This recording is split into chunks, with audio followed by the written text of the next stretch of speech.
There's this popular trending saying that's all over social media where women are choosing the bear. A lot of people are like, what the heck does that mean? It means that a woman would rather be trapped in the woods with a bear than a man.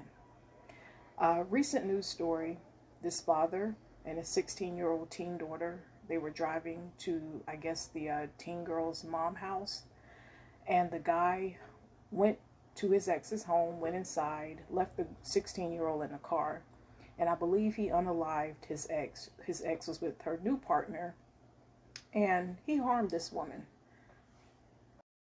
And I know it's not just men that, become overly obsessed sometimes with their partner or past partner. I know women are also like this as well. I sometimes ask myself, what happened to people just pouring all that energy back into yourself? I've seen what unhealthy obsession can do to someone. It rots you from the inside out. You neglect important things in your life, things you should be focused on, like self-care, maybe taking care of your kids. You've become so consumed with someone else's life, it shows in your face. Have you ever seen someone that is like overly obsessing over something? It looks like they haven't slept in weeks. Maybe they're losing weight, they're dry, their skin is dry. This is something you need deliverance from. Our minds is so fragile, and all the enemy needs is a small opening. And once he's in there, it's game over. The enemy may put desires for something sinful directly into our hearts, followed by thoughts that justify those sinful desires. Sometimes he may do the reverse by putting deceptive thoughts in our minds that lead to sinful desires. Ephesians 4:26-27, do not let the sun go down on your anger and give no opportunity to the devil. In other words, sinfully holding a grudge is like a welcome mat put out for the enemy. And it works the other way around. When the enemy beckons us to sin with deceptive thoughts or desires, our own sinful nature kicks in and makes those beckonings more attractive. I cringe when I hear a woman crying and obsessing over a man. I can't live without him. I'm going to die, parking outside his place, just doing the absolute most.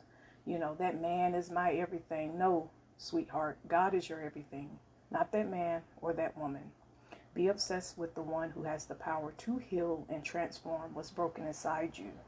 Remember, the enemy can put thoughts in your mind, but God has given us everything we need to recognize and renounce them.